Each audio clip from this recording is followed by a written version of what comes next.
All right, everybody. In this one, we have a 2017 Mazda Cx5. What we're going to be doing is checking out what this check engine is. I'm pretty sure it's going to be a lean code because this has been plaguing the customer for, I would say, a good couple of months now. And it just comes on and then it goes into history, and it takes roughly about a month or so for it to come back. So we're just going to look at some live data. We're going to take and we're going to look at the O2 sensors. We're going to look at the fuel trims, and hopefully we can come to a conclusion on why maybe this is happening. But if the codes are in history, it's very hard to determine without a symptom onto the vehicle. The car drives great. There's nothing wrong with it from what I can tell. So hopefully we can find something. But if we can't, well, you want to know what? You can't win them all, but at the same time, I'm not going to call apart just based on the fact that there was a lean code. You could have a fuel pump that's failing that could cause a lean code. You could have O2 sensors that are failing that can cause a lean code. You could have injectors that are failing that can cause a lean code. But this is different. So we have ignition coil C secondary circuit and ignition coil D secondary circuits. Okay. Post catalyst system fuel trim to lean, bank 1, and we have a pending and commanded. All right, so these two codes right here are probably related to this code right here.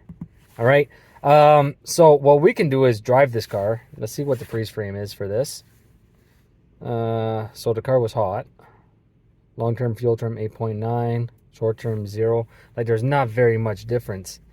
I also seen a post about this saying that there was an update that needed to be done, but from what I can tell, I called the Mazda dealer around here and they're like, no, there's no updates.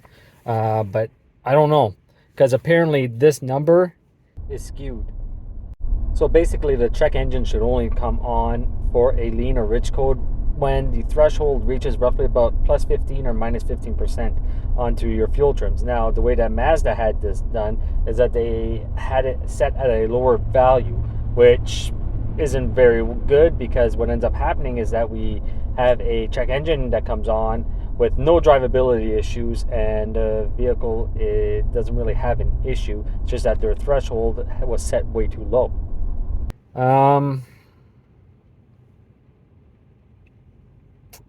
So, system that's too lean and ignition secondary codes. Don't forget, ignition secondary code might be related to the spark plug or the coil, but it also might be related to the mixture.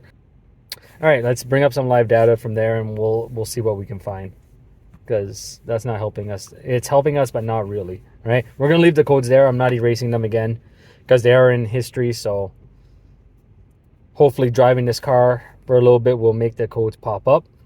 That's what I'm hoping. So I'm gonna go on a road test with it again, and hopefully this time something will show up. Let's get into some live data. As I want to just pull up fuel trims and O2 sensors, and we'll see what's going to go on. Long-term fuel trim. Look at that. We're at 12.5% on our long-term. What's our short-term at? -6. So right now, it's kind of like countering itself. All right, and our oxygen sensors. Mass airflow voltage. I'm going to take this on a road test with these parameters, and we're going to see what happens. So just to put this in perspective for everybody, I am adding a 12.5% fuel to the system in order to keep this and my short term happy at did I even bring up my short term? No, I did not. Give me a minute, guys. All right, so that's a little bit better. I grabbed the wrong PID. All right, so my long-term fuel trim is at 12.5 and % of addition of fuel in order to keep my short-term fuel trim happy at around that 0 mark. So what we're gonna do is take this on a road test, like I said, and we're gonna see what could be the issue. All right, so I'll be back if I see anything that stands out. All right, guys, so I got my check engine to flash. So I don't know if that's a good sign or not, but it's a sign, right? And right now I'm in basically limp mode. All right, so let's see if I have any active codes, and we'll go from there. All right, so we have a cylinder number 2 misfire that is detected on this one. All right, So we're gonna take and stop the car. Okay, let's see if we can get some misfire counters now. I stopped the car, put it in park, and everything is working properly now. So we're gonna escape this again. We're gonna try read the codes one more time.